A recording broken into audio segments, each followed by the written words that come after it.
I probably would go with the Raytheon uh, because there's room to grow there.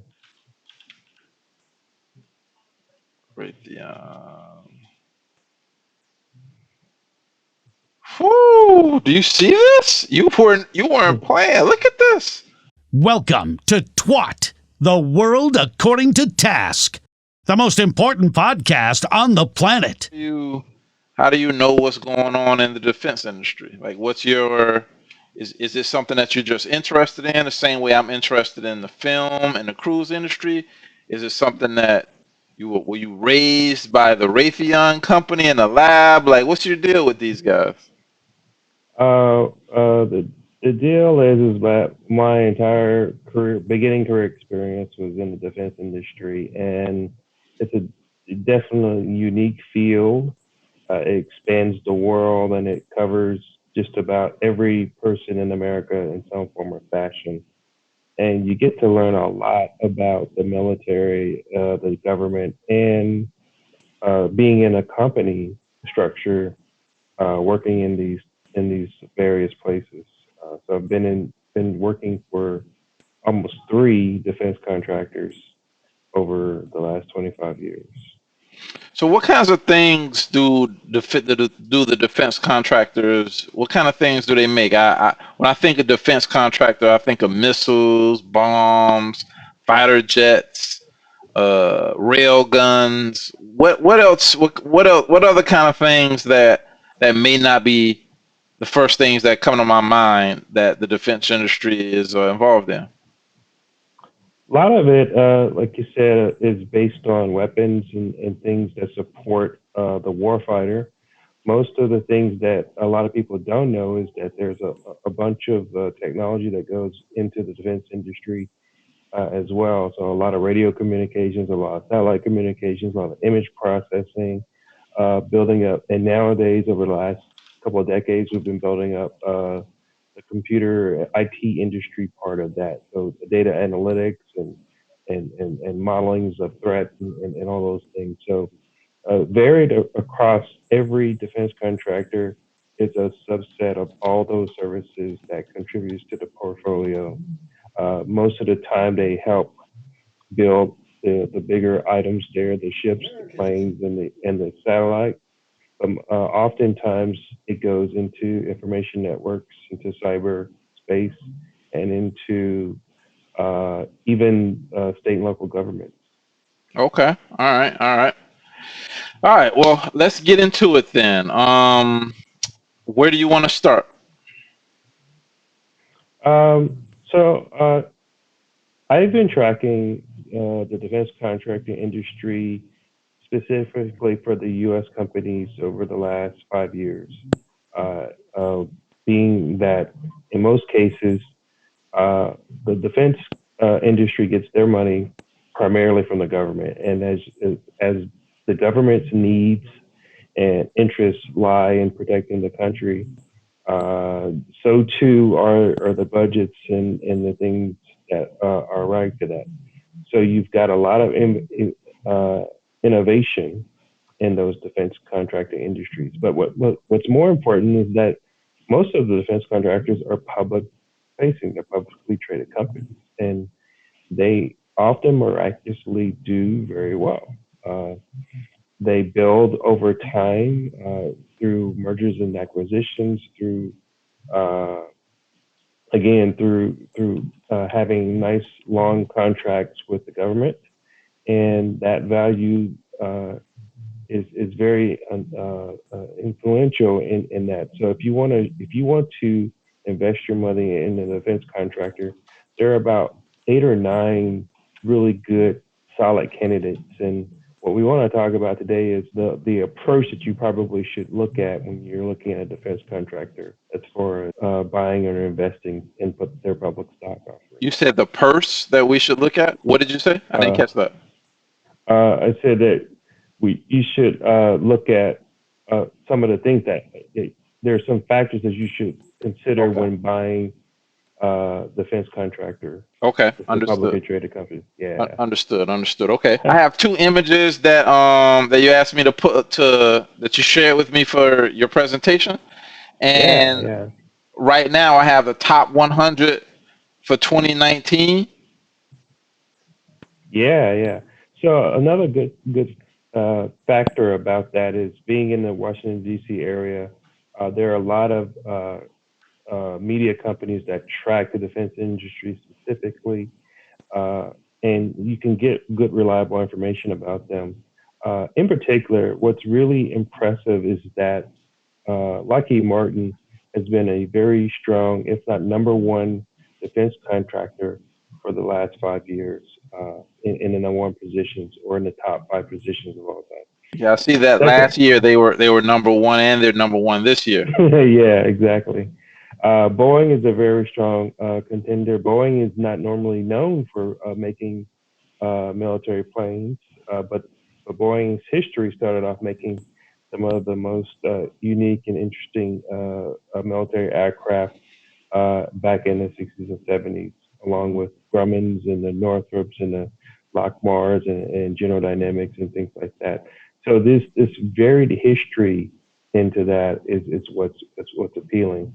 So a lot of the U.S. companies are very stable. There's one or two that are very interesting, but as far as the top five, you would see these top five, and one of them, BAE Systems, is not an American company, but they do have an American presence. Uh, but we will not consider them directly for stock purchases. They're on a different exchange, but they're very good competitor. They're actually a worldwide defense contractor, if you will. Most of the companies here are worldwide, have operations worldwide, but Mhm.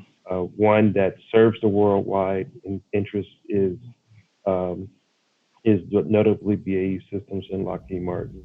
The country's defense budget is predicated on the military's needs, and the military's needs is answered by the defense contractor. So that's why this is such a lucrative game.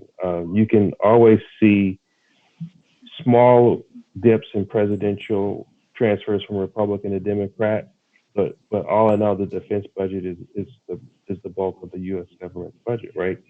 So, but in this case, if we're talking about the performance of a good company. Raytheon, as I mentioned before, the stock price is below $100. They just merged with, I think it's L3 or something like that, and they are projected to be back in the top five for the next 5 years. So that's going to be an interesting stock to watch. So if you were a betting man and you want to throw some money into something, if you wanted something with growth potential, it looked for right now, Raytheon's or the RTX company, the new Raytheon Technologies company that was the merger, will be the big thing.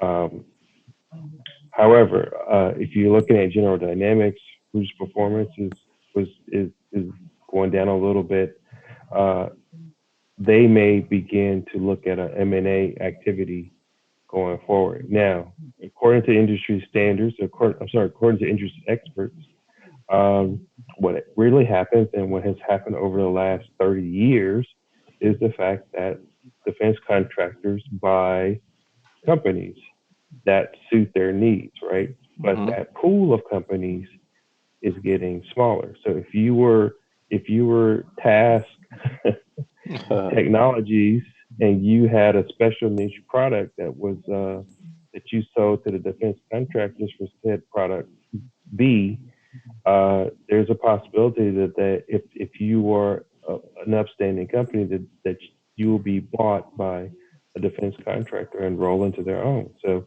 you look at a portfolio like Northrop Grumman, who has a lot of technology in radio, there's a lot of technology in jets and aerospace, have a lot of technology in satellite and communication systems. And they're number three. Exactly. Then you can see that that company is going to be in it for the long haul, right? Northrop Grumman stock 25 years ago was around $35, right? Today it's over $350, right? That's the long haul. And that's recovering from 9/11. That's recovering from the stock market crash back in 2010. And even recently, there was just a little dip in the in the market for everybody, and even including defense contractors. But again, they're recovering nicely. They're back up to the $350 projected stock. Now, one thing that I think would happen between Lockheed Martin and Northrop Grumman is that they don't like their stock to be that high, right? So it might reach a certain point, let's say the $400 mark, and they might project it to do a split. So again, if you are a long term person, yeah, I throw that money into Lockheed Martin or Northrop Grumman and sit on it, and it might split within the next 2 to 3 years. I So don't think I don't think they want their stocks to be that high in the market. so let me make sure. Let me pin you down here. So you're saying out of all the defense stocks, you're saying that Lockheed Martin and Northrop Grumman are the places to go. I'm saying, well, sort of. I'm saying that if you want a stable value, if you want an investment that's just going to have minimal growth in the defense and contractor industry, Hmm. yes, Lockheed Martin and Northrop Grumman would be your pick. If you want something with exciting growth potential, then it would be Raytheon and Boeing.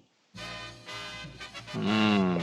Because Raytheon again, they just merged, they just bought a smaller company with something that adds to their portfolio, and then they're projected to, with that acquisition, if they do their due diligence and make new products and bring and take market share from the other ones, their market growth will go from $68 to probably 200, almost $150. If you look at Boeing's going to recover from the civilian part of their business, but it's probably not going to hurt their military business. But you also have to take into the fact that um, the defense contractors make money on the maintenance of that. So you can only get your planes serviced through Boeing. You can't go to another place and get your plane serviced like a Jiffy Lube, right? Yeah, So, like a Jiffy Lube. So I've also heard. I want to tell you something I heard, and then I want to know your thoughts on sure, it, and then I want to ask you another question. So sure. I heard that Boeing has this order of planes that they still are paid to make. Like people, but I don't know if people can cancel those orders. There is, to my recollection, there are penalties for like canceling orders that because they've invested some upfront money. It takes a time, especially in the United States, because most of that money comes through other financial vectors, not only just from the government. But yeah, I mean, technically, yes, the government has canceled orders from Boeing due to financial constraints, due to government shutdowns. They would cancel orders to that. But again, there are probably some parts in the contract where the government will still have to pay some kind of money, like for instance, the recovery costs of that contract, because they may have ramped up uh, their resources and personnel to build said plane Hmm. and source those materials and things like that, and they have to pay that money back to those vendors. Okay. That My yeah. other question, Jazz, is: are there any out of all these companies? Is there anyone here that's doing something that's wild and crazy like that? Like, for example, is United Technologies, are they working on teleportation, or are they working on like flying, I don't know, just some anti-gravity machines or something like? Is there anybody that's doing something that's wild and crazy? And I would think that stuff, since it's defense, it will probably be top secret, right? But do you Oh know yeah, of, yeah. are there any disruptors? I'll give you a couple of examples in a couple of industries. So in the credit card industry, you have Visa and MasterCard, right? You Hmm. also have Square. Square is the disruptor. They're doing something completely different than what the other players are doing. And then the other example I'll give for you is the car industry. You have Ford, you have GM, right? But then you also have Tesla. They're doing something completely different in that automobile space. Is there anyone in this defense contractor space or this defense space that you're aware of that's doing some things a little different than everyone else? Yeah, that's a great question. I know that, in historically, Northrop and Lockheed made drones, and even I think Boeing got into the Mm, drone business and things like that.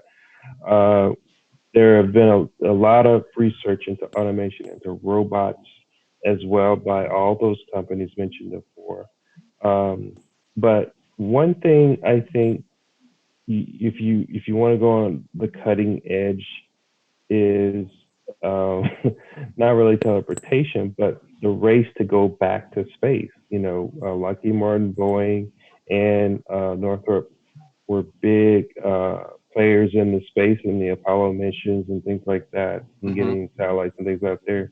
hmm So I would say that there are a couple of companies, Northrop in general, that are interested in getting back into space. Now, whether they're designing new rockets that can carry people, like Virgin is doing, um, remains to be seen, because most of those things are projected to be, like you said, maybe top secret projects with just a little bit of government or public relations information, right? So, but you could watch that through their mergers and acquisitions, right? I think Northrop bought Orbital or Orbit X or something like that, which is a rocket company that was designed to compete with Elon Musk's company.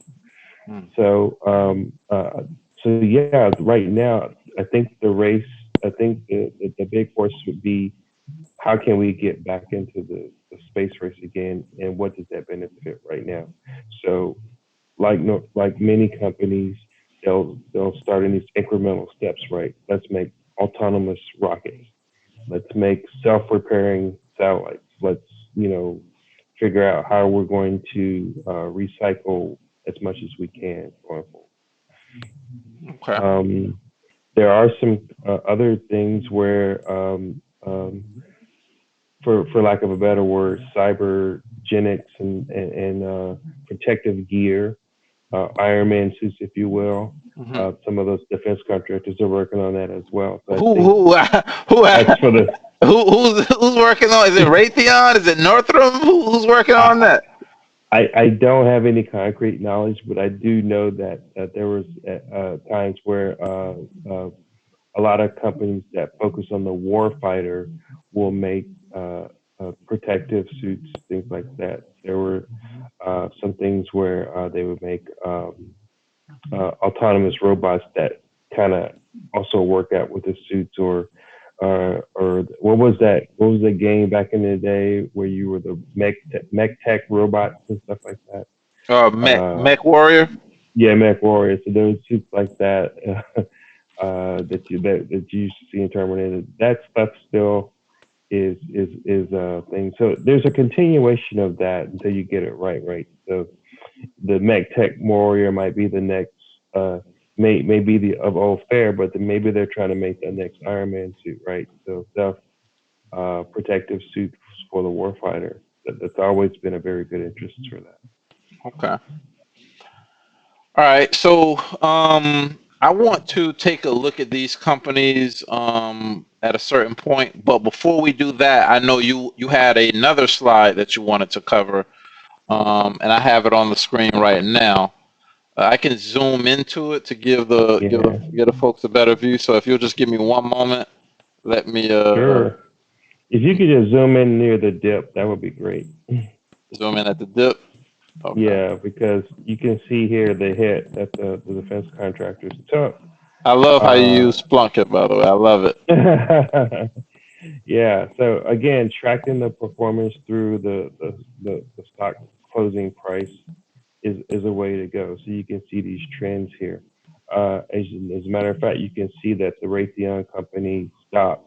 That there's a line there where they stopped near the end of March.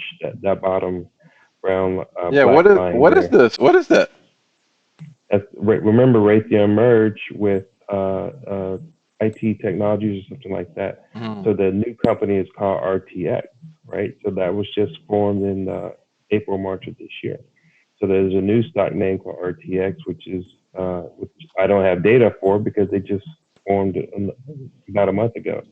But as you can see there, you can see here that there's the two top performers. There's Boeing and there's Lockheed Martin and there's Northrop Grumman at the top there. And then you can also see the middle tier performers, General Dynamics, Raytheon, before they were ITX. And if you scroll over, I think I can see the other couple stocks there. Just Lockheed Martin, and General Dynamics. So, yeah, so the General Dynamics one is of interest there. If you're tracking their stock price, if you're tracking their revenue, you're tracking their cash flow, and if you're tracking their news, you can kind of see that they're very underperforming at this point in time. But General Dynamics is really one of the diverse companies. They still used to have ships. They still build ships in certain areas for the defense contractor sector. And they also do a lot of parts and things for avionics. And they also build satellites as well. So, why they're underperforming, don't necessarily know. Maybe they're just not getting the contracts that the big ones are getting, and that kind of shows. So that you have to have another means of diversifying your portfolio, right? So again, tracking on a 90-day swing, quarterly swing, just like everybody else in business, you can kind of see there that one, they recover from COVID-19, and two, you can see that their stocks actually almost rebounded back to their original level. Yeah. So Yep. you can Almost. kind of compare at a glance the stocks there. It's something you So really can't do in other stock tools, right? So one thing I do notice here, though, Jazz, is that there's a big gap between the first place, second place, and third place, Yeah. and that Yeah. gap wasn't so bad before COVID-19, but since COVID-19, the gap is pretty substantial. Yeah. Yeah. Again, Lockheed Martin has been a top contender, right? Uh huh. As you saw in the previous slide, over 60% of their revenue comes from the government. Northrop Grumman and Boeing are not too far behind, but just noticeable enough behind them. Like I said, Lockheed Martin's stock was like $368. Northrop Grumman's was around $328, and Boeing was around, I think, 300 and something dollars. So Okay. yeah, it's the gap is there, but if you look at it in more of a portfolio perspective, they're just really very competitive companies, right? You can tell that if you put $300 in one, 90 days ago, you're still going to be at $300, right? Whereas there's a potential. I did have a annual, a year's performance slide, but I thought it might be too much to show. Okay. but yeah, you can definitely see that some of the stocks just really go down over the time. So and like you said, back in March would have been good for everybody to throw money into the economy if they could. Mm. And but for the most part, you can see that industry leaders are kind of grouped together, the middle tiers are kind of grouped together, and then one thing that's not in here is the what we would call federal services part of the defense contractor that compete for the IT services for the government as well. So you have your Accentures, your PwCs, all these. What's the Booz Allen? Yeah, Booz Allen, big government services uh, contractor. So there's other markets that everybody gets into as well, and then, since they don't make a defense product, however, they have a lot of revenue that comes into that play Mm. that can affect it. Now, could Northrop Grumman go buy Booz Allen Hamilton? Probably not, but there's always that possibility since Northrop Grumman does have, as Lockheed Martin does have, uh, uh, the need to do classified government work, just like Booz Allen did. All So, right. Let me bring something on screen.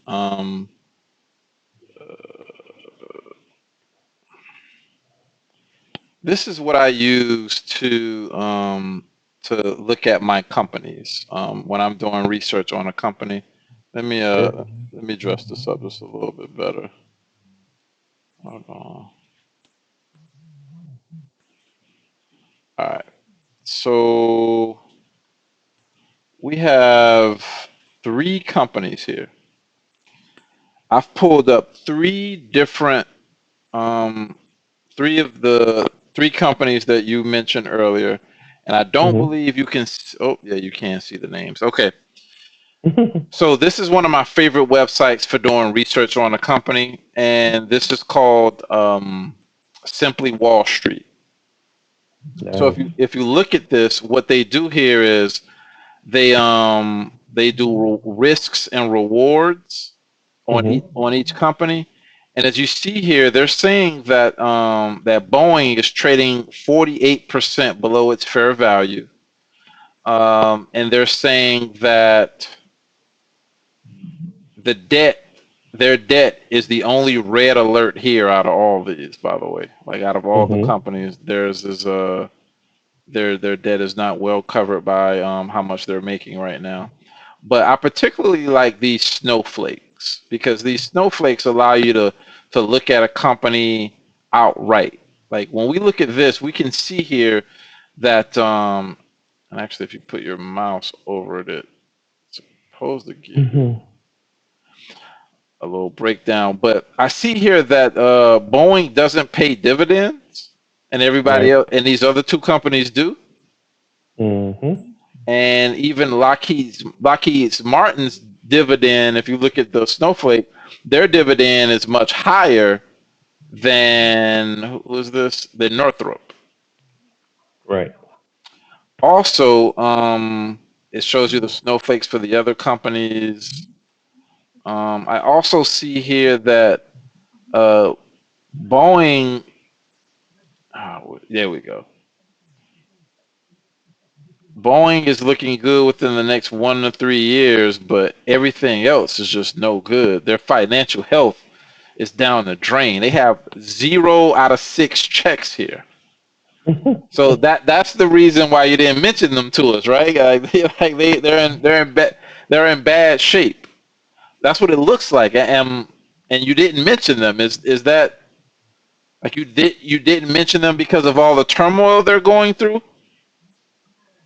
So I did mention them. That's partly the reason why.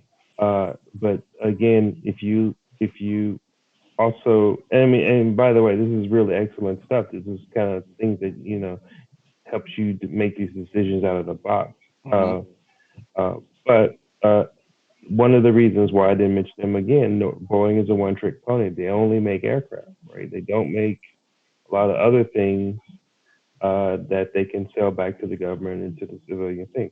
They have to go through a lot of regulation, and again, running that type of organization does cost money. So, and again, they do sell planes to other countries. They sell to a lot of our allies in the Middle East. They sell to Australia. They sell even to China. Um,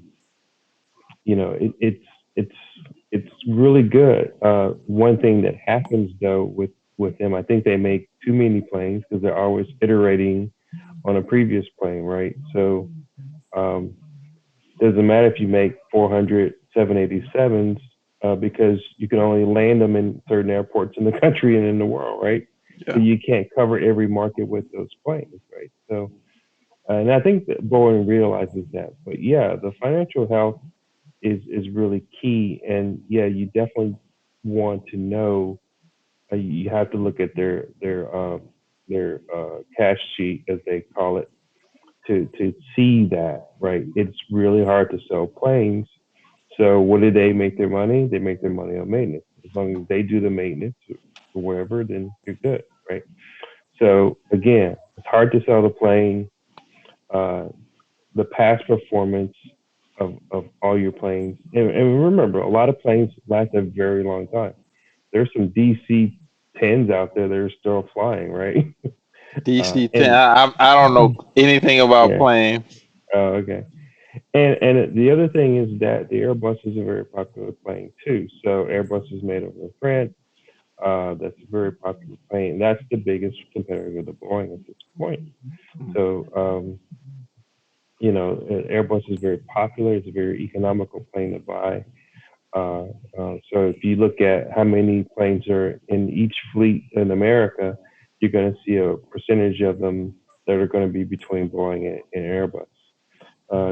Then the lower tier planes you would see like what was that plane called? The Embraer, yeah, the Embraer jets, the ones that hop you from smaller cities to hubs. Those are not made by Boeing. Those are made by another company, right? Boeing doesn't make a smaller plane. They always make a larger plane, right? But again, those planes they last 10 to 15 years of service, right? And some last even beyond that. So yeah, you just you can really operate that way, and turning their financial health is going to be a long term thing, right? Boeing used to be a very popular company back in the day, back in the 80s and 90s, right? Um, but there's just not a lot of, like you said before, innovation in this, right? I think they did wanted to make the 787 out of carbon fiber, and it was a 20% weight savings. But do you sacrifice weight savings at the plane's rigidity? So you go on some turbulent wind and you get this plane flapping around. Is that really innovative? Is that really safe? You can't really throw innovative ideas like that into production without some really good hard factor testing, right? And it's going to take some trials and tribulations from their R&D to get those things into production. But hey, if carbon fiber is the future, carbon fiber is the future, right? It's going to happen one way or the other. Last thing on that is that Boeing, I do recall that Boeing never got into the drone industry. I always wanted to know why. That would have been a good segue for them to make all-purpose military drones or even civilian-type drones, and we never saw them step into that market. So there are a lot of companies out there that are making these fantastic autonomous drones and things like that that are going to be coming to the scene here. And guess what? Most of the companies that do some of the major military drones are, of course, the defense contractors, right? With Lockheed Martins and things. So yeah, I think that's spot on with the analysis there. Why we didn't mention them as a buy.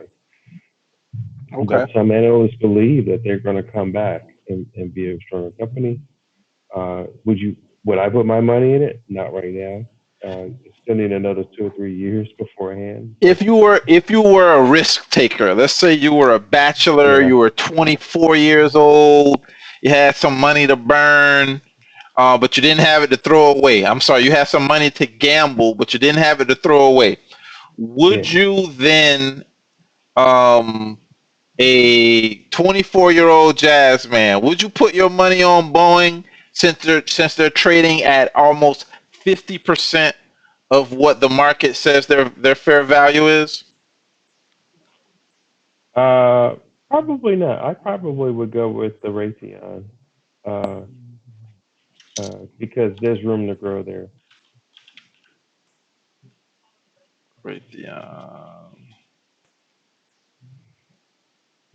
Whoo! Do you see this? You weren't playing. Look at this. Yeah. Do you see this? It says, I can barely see it, but okay. Let, yeah, let me let me make it read some of the lines. Yeah. let me make it a little bigger for. Can you see it There we now? go. Yeah. Yeah. Yeah. Wow. And they're paying a okay. Let's see what this snowflake look like. Woo! Wow. Yeah, $68. Like I said, um, back in the day, we missed the ball, right, with Apple, right? Apple was as low as $4 or $5 back in the day, and if you held on to that for the last 30 years, it would have got you to today, right, where it's over $700, right? Yeah. I actually bought Apple at maybe 120 something, maybe, or 140 Hmm. something, when I bought at the Apple stock the day Steve Jobs went on the stage and held up that iPhone the first time. I bought stock that day. Yeah. So before we go ahead and close out on this segment here, is there anything else that you want to tell us? Because I've learned a lot here.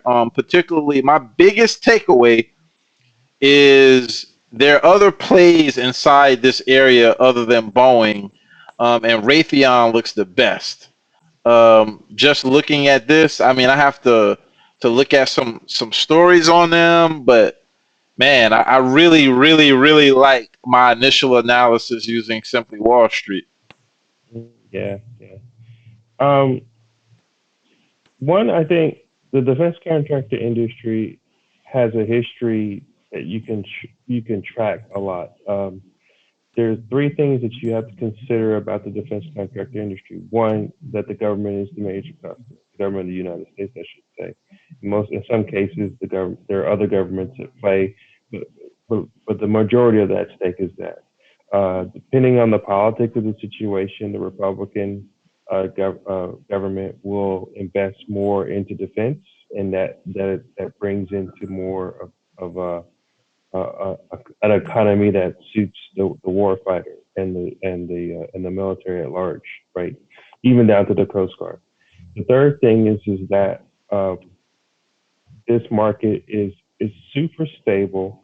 However, there are the big chiefs, there are the middle guys, and then there's the lower guys on in terms of the companies, right? So there's a class A, class B, class C kind of situation. And normally what happens is over time, the class A's are going to acquire the B's and C's. So you have to be on you have to be on have good news sources to look at this. But overall, that you're going to see a lot of successes and you're going to see very few failures in this industry, right?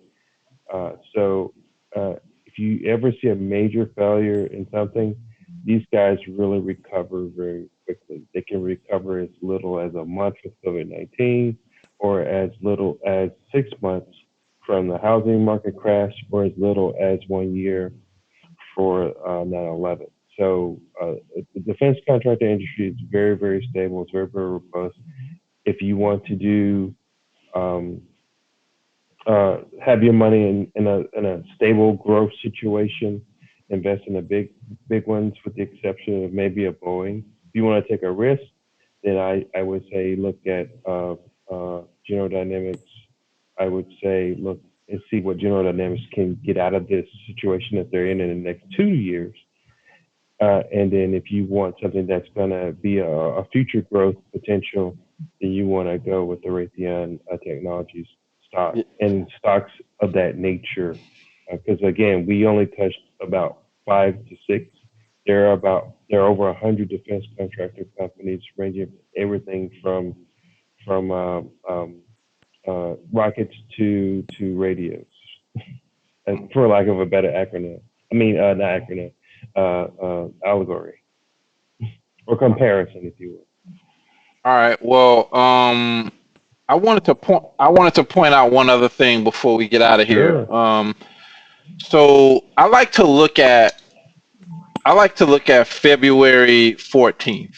February 14th for me, on Valentine's Day, the world was perfect back then, Jazz. It was perfect. There was no COVID-19 running around, keeping me locked in the house. I thought this was going to be a decent year, you know? Mm-hmm. Um, and so did the stock market.